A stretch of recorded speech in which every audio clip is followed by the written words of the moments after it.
இன்றைக்கி இருக்கக்கூடிய காலகட்டத்தில் மெடிசன், என்ஜினியரிங் இதெல்லாம் தாண்டி இப்போ ஒரு அக்கௌண்டன்சி எடுக்கிறாங்க அப்படின்னா சிஏ, சிஎம்ஏ மாதிரியான கோர்சஸ்லாம் சூஸ் பண்ணி போகக்கூடிய நிலைமை தான் இன்றைக்கி இருக்குது.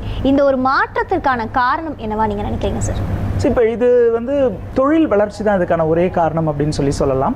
ஸோ முந்தைய காலகட்டம் அப்படின்னு எடுத்துட்டிங்கன்னா ஒரு 30 வருடங்களுக்கு முன்னாடி தனியார் நிறுவனங்களுடைய எண்ணிக்கை மிக மிக குறைவு. ஸோ இப்போ பொதுத்துறையில் எடுத்துக்கிட்டிங்கன்னா ஒரு விமான சேவையாக இருக்கலாம், இல்லை தொலைக்காட்சி சேவைகளாக இருக்கலாம், கல்வி நிறுவனங்களுடைய, மருத்துவமனைகளுடைய நிர்வாகம் அப்படின்றது அரசாங்கத்தினிடம் மட்டும்தான் இருந்துச்சு.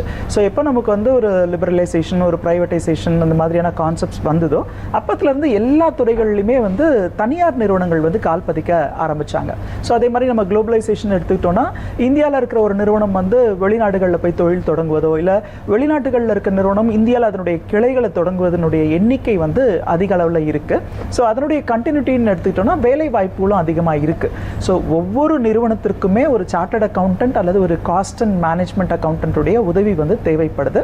ஸோ அதனால தான் பார்த்தீங்கன்னா +2ல் காமர்ஸ் குரூப் எடுத்த மாணவர்களாக இருக்கலாம் அல்லது சயின்ஸ் குரூப் படித்த மாணவர்களாக இருக்கலாம். அவங்களுக்கான ஒரு பெஸ்ட் சாய்ஸாக இந்த சிஏ, சிஎம்ஏ கோர்சஸ் இருக்கு. குறிப்பாக சொல்லணும்னா இந்த படிப்புகள் ரொம்ப அஃபோர்டபுளான ஒரு படிப்பு. ஸோ அதுவே ஒரு முக்கியமான காரணம். நிறைய பேர் இப்போ இந்த வணிகவியல் துறை சார்ந்த படிப்புகளை எடுத்து படிப்பதற்கு. ஸோ இன்னொன்று என்னென்னா இந்த படிப்புகளில் சேருவது மிக மிக மிக சுலபம். ஸோ நமக்கு ஒரு என்ட்ரன்ஸ் எக்ஸாமினேஷன் எனக்கு +1 +2 நான் ஒரு ஹையஸ்ட் ஸ்கோர் பண்ணியிருக்கணும், நான் மெரிட்டில் ஸ்கோர் பண்ணியிருக்கணும், ஒரு குறிப்பிட்ட பேப்பரில் எனக்கு கட் ஆஃப் இருக்கணும், இந்த மாதிரியான தொந்தரவுகள் இந்த வணிகவியல் துறை சார்ந்த ப்ரொஃபஷனல் கோர்சஸில் கிடையாது. ஸோ அதுதான் மாற்றம் அப்படின்னு சொல்றலாம்.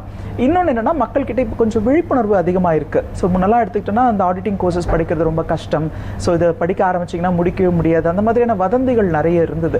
ஸோ இப்போ நம்மளே பார்த்தீங்கன்னா நம்மளுடைய நேஷனல் மேனேஜ்மெண்ட் கல்லூரி சார்பாக ஒவ்வொரு வருடமும் பள்ளிகளுக்கும் கல்லூரிகளுக்கும் போயிட்டு மாணவர்கள் கிட்ட இதற்கான விழிப்புணர்வுகளை ஏற்படுத்துகிறோம். இந்த படிப்புகள் எத்தனை ஆண்டு கால படிப்பு, இதை படித்தால் என்னென்ன வேலை வாய்ப்புகள் இருக்குது, அரசாங்க வேலை வாய்ப்புகள் என்ன, வெளிநாடு வேலை வாய்ப்புகள் என்ன அப்படின்னு சொல்லிட்டோம். அதே மாதிரி இதில் இருக்கிற எளிய முறைகள், இதை எப்படி படித்தால் இதில் தேர்ச்சி பெற முடியும் அப்படின்ற மாதிரியான விழிப்புணர்வுகளை தொடர்ந்து கொடுத்துட்டு வரோம். ஸோ அதுதான் இத்தனை ஆண்டு காலமாக நம்ம 18 வருடமாகவே ஒவ்வொரு வருடமும் குறைந்தபட்சம் 30,000 மாணவர்களை ஒரு வருஷத்துக்கு சந்திச்சு தொலைக்காட்சி மாதிரியான நிகழ்ச்சிகள்லையும் இந்த படிப்புகள் பற்றிய விழிப்புணர்வை கொடுக்கறதுனால தான் இப்போ மாணவர்கள் மத்தியில் இந்த படிப்புக்கும் மோகம் அதிகமாகிட்டே வருதுன்னு சொல்லலாம்.